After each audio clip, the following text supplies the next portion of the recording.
vou ler do 9 ao 13. Mateus 9, do 9 ao 13. E Jesus, passando adiante dali, viu assentado na alfândega um homem chamado Mateus, e disse-lhe: segue-me. E ele, levantando-se, o seguiu. E aconteceu que, estando ele em casa, sentado à mesa, chegaram muitos publicanos e pecadores, e sentaram-se juntamente com Jesus e seus discípulos. E os fariseus, vendo isso, disseram aos seus discípulos: por que come o vosso mestre com os publicanos e pecadores? Jesus, porém, ouvindo, disse-lhes: não necessitam de médicos sãos, mas sim os doentes. Ide, porém, e aprendei o que significa: misericórdia quero, e não sacrifício, porque eu não vim para chamar os justos, mas para os pecadores ao arrependimento. Podeis assentar. Graças a Deus. Meus irmãos, vamos ser rápido, objetivo, culto de ceia nessa noite. Queremos louvar a Deus pela vida de todos que estão presentes, aqueles que estão nos assistindo pelos nossos canais também, redes sociais. Deus abençoe a nossa irmã Roseli e Maria Helena. Dá um sinal com a mão, assim. Graças a Deus. Deus abençoe todos que cooperam conosco, que estão aqui pela primeira vez. São bem-vindos em nosso meio. A igreja pode dizer amém? Amém. Glória a Deus. Irmãos,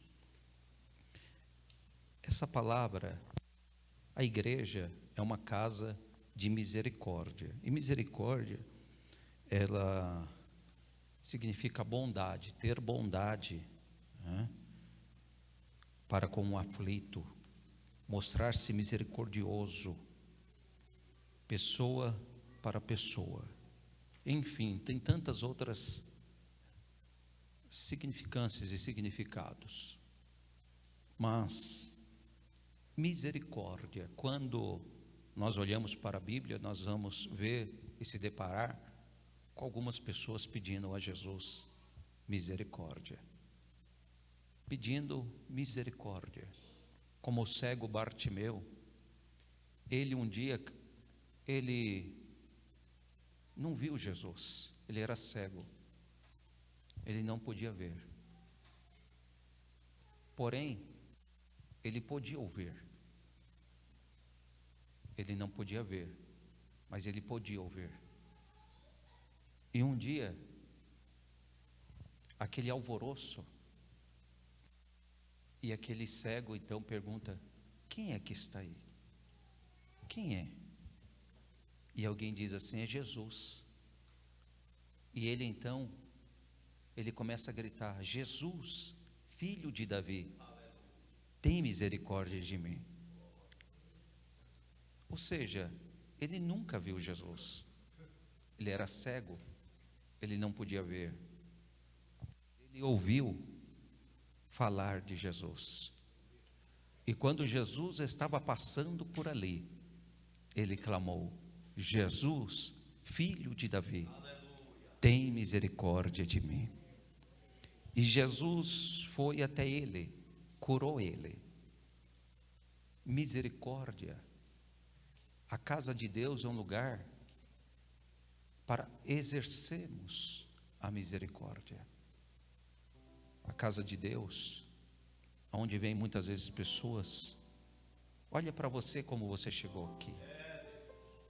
Antes de você aceitar Jesus, como que você adentrou nessa casa? Quantas pessoas que entram aqui que o seu casamento está ruim, a sua família, a sua vida sentimental, a sua saúde. E de repente você já foi em tantos lugares, você já procurou tantos lugares, e você disse assim: eu vou na igreja, quem sabe lá tem uma solução para a minha vida, quem sabe lá tem uma resposta, tem uma direção, tem uma cura para mim. Sabe, Jesus um dia, ele sai andando Ele estava numa festa e de repente ele vai num lugar que tinha um tanque chamado Tanque de Betesda. Abaixora bacalaceiras. E Jesus vai caminhando por ali. E Jesus se depara com um homem que há 38 anos estava esperando alguém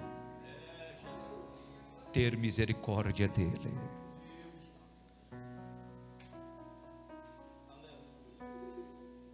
Ele estava esperando há 38 anos que alguém tivesse misericórdia dele. Quando Jesus olha para ele, ele era paralítico e ele fala assim, Jesus olha e fala assim, queres ficar são? Ele diz, Senhor, eu já estou aqui há 38 anos. E quando tem um movimento das águas, não tem ninguém que me ajuda.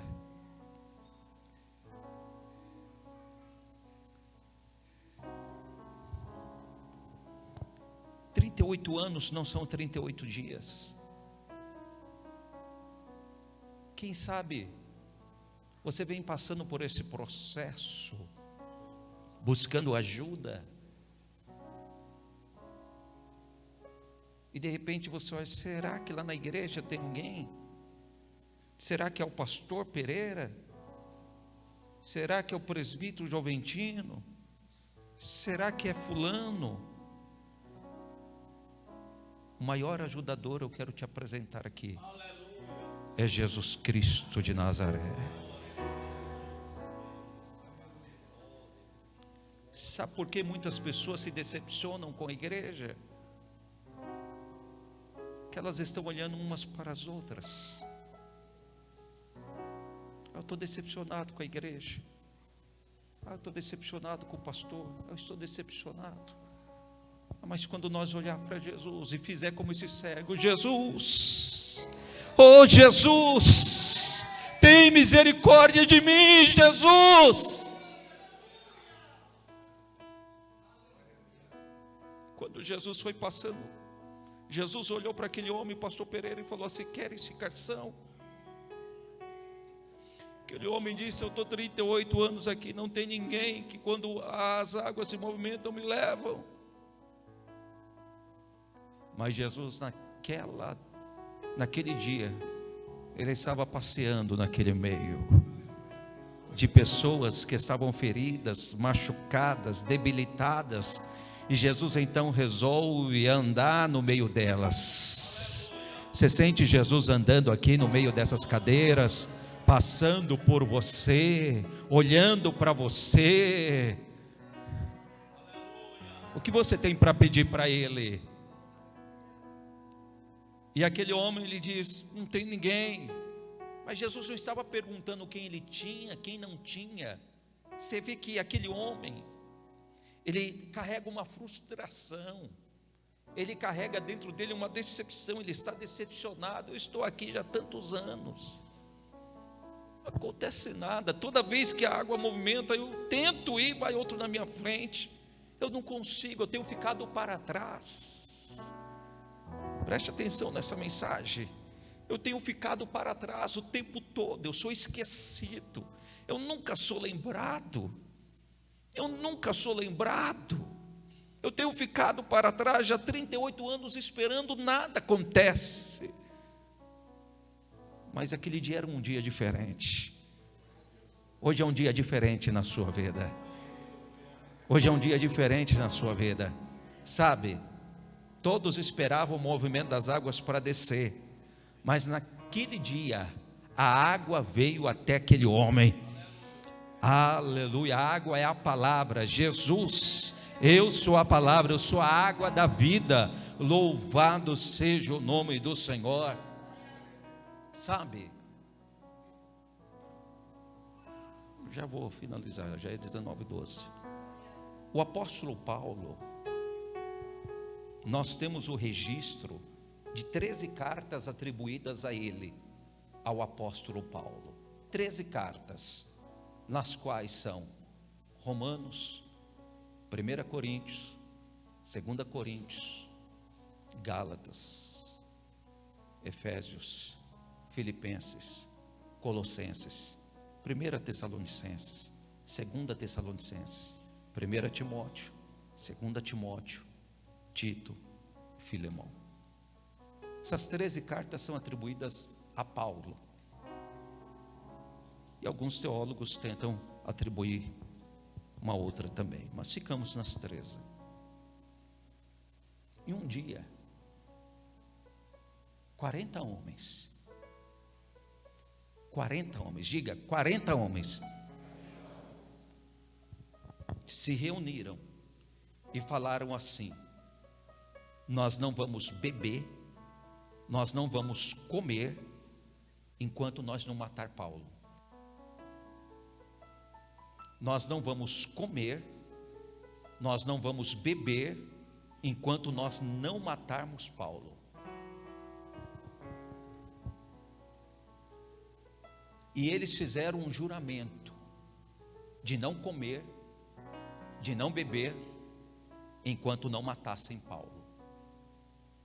E pediram aos sacerdotes da época, lá dos sinédrios, que mandavam, conversa lá com o governador e fala que ele precisa ser julgado, trazer mais explicações sobre o que ele vem fazendo. Aqui, vocês têm influência, conversa lá com eles, pede a liberação dele. E o que acontece? Da prisão até ele chegar aqui, no meio do caminho nós vamos matar eles. Ele falou, tudo bem, então nós vamos fazer isso aí. No meio do caminho vocês matam ele, no meio do caminho nós vamos matá-lo. Quantos planos, pastor Pereira, existem e já existiram sobre a tua vida que tu não soube?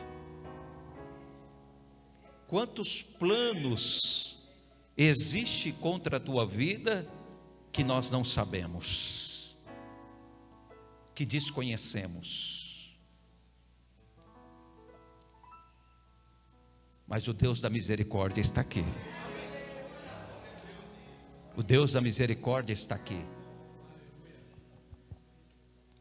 Presta atenção nisso aqui, eu já estou finalizando.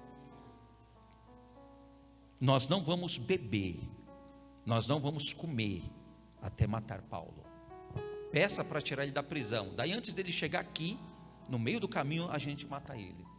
E assim então estava decidido. E a Bíblia vai dizer, depois você pode conferir na sua casa, em Atos capítulo de número 23, que o sobrinho de Paulo, filho da irmã de Paulo, que Lucas não menciona o nome, e eu não sei porquê, porque Lucas era muito detalhista, e Lucas foi o autor de Atos dos Apóstolos. Ele não menciona o nome desse menino, sobrinho de Paulo, filho da irmã de Paulo. Ele viu essa conspiração, e ele foi até a prisão onde Paulo estava, e disse para Paulo: Paulo, estão tentando tirar você da prisão, para se apresentar lá diante dos sacerdotes, para trazer uma explicação diante da lei, dos fatos, isso e aquilo. Porém eles intentam, no meio do caminho, antes de tu chegar lá, te matar. Daí Paulo chamou o comandante e falou: leva esse moço até o capitão, que ele tem algo a dizer. E aquele moço foi levado até o capitão, e foi dito tudo que existia uma conspiração contra o apóstolo Paulo. E aquele homem, ele deu ordem para que Paulo fosse transportado para o governador de outra cidade, sobre o comando de 200 soldados, dentre eles 70 cavalheiros com lança. Imagina Paulo no lado, 50 na frente, 50 do lado, 50 aqui, 50 ali. Deus tem proteção para a tua vida, irmãos. Deus tem proteção para a tua vida. A Bíblia diz assim que por um caminho o inimigo vem, mas por 7 ele tem que sair correndo. Por um ele vem, mas por 7 ele tem que correr. Por um ele veio contra a tua vida, mas por 7 ele vai correr. Mas pastor, o que o senhor quer dizer com isso? O que eu quero dizer com isso é sobre esse moço, que a Bíblia não menciona o nome dele, que a Bíblia não relata o nome dele. A Bíblia só relata o sobrinho de Paulo, filho da irmã de Paulo. Eu fico analisando comigo, se esse moço não tivesse tomado atitude, Deus poderia intervir? Sim, mas e se Deus não quisesse intervir? E Paulo fosse liberado e no meio do caminho ele fosse morto. Algumas cartas nós não teríamos dessas 13. Algumas dessas cartas nós não teríamos. Como seria a configuração da igreja hoje, sem essas outras cartas? Como seria? Sabe o que esse moço teve? Ele teve misericórdia. Ele usou de misericórdia. O que a gente precisa hoje é praticar e é exercer a misericórdia sobre a vida uns dos outros. Irmãos, esse moço, não é dito o nome dele, não é mencionado o nome dele, mas se não fosse por ele, talvez nós não teríamos algumas cartas hoje. Algumas delas que Paulo escreveu na prisão, algumas delas que Paulo escreveu dentro da cadeia, nós não teríamos. Então, ministério, o seu ministério, nós dependemos uns dos outros.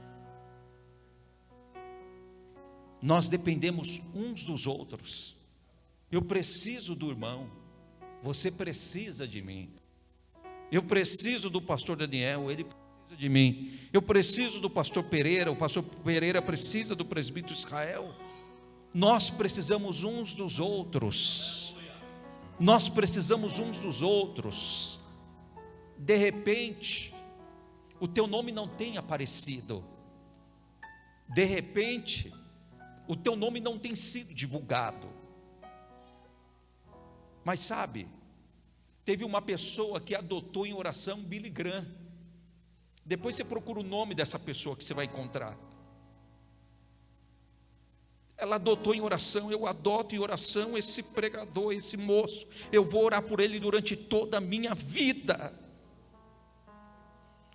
Por trás da história de um pregador, de um pastor, de um cantor, de um homem que levanta, tem intercessores no anonimato. Tem pessoas no anonimato, tem pessoas intercedendo e fazendo alguma coisa, sabe? De repente tem um grande aparecendo por aí, mas tem um pequeno nas madrugadas, tem um pequeno nas orações, orando, intercedendo por esse que está hoje pregando e anunciando o evangelho das boas novas. Tem alguém intercedendo por nós, tem alguém intercedendo por você.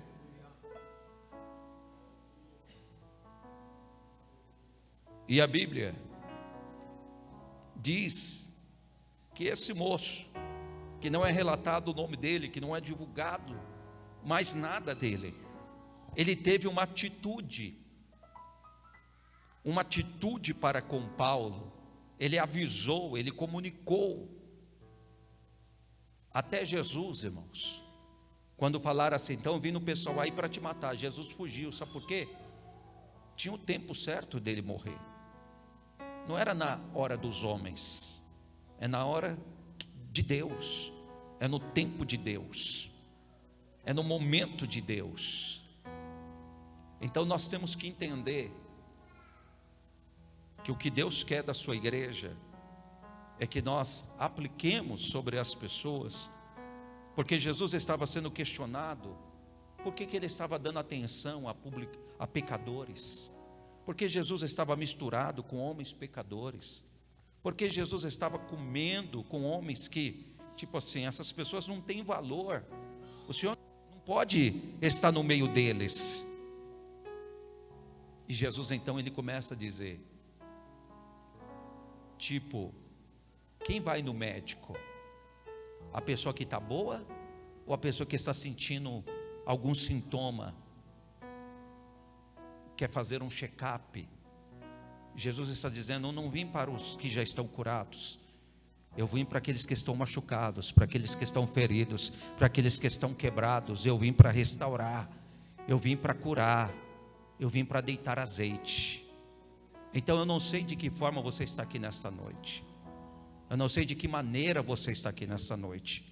Quem sabe quebrado, dilacerado, machucado, arrebentado, dizendo eu sou menor, ninguém lembra de mim, ninguém se lembra de mim, ninguém liga para mim, ninguém me visita, nem minha família liga mais para mim, ninguém está nem aí comigo. Ei, é mentira de Satanás. Tem um, e esse é o maior, é grande, é poderoso, é fiel, é verdadeiro. Hoje ele está te chamando, dizendo eu te amo, tenho um projeto na tua vida, não me esqueci de ti.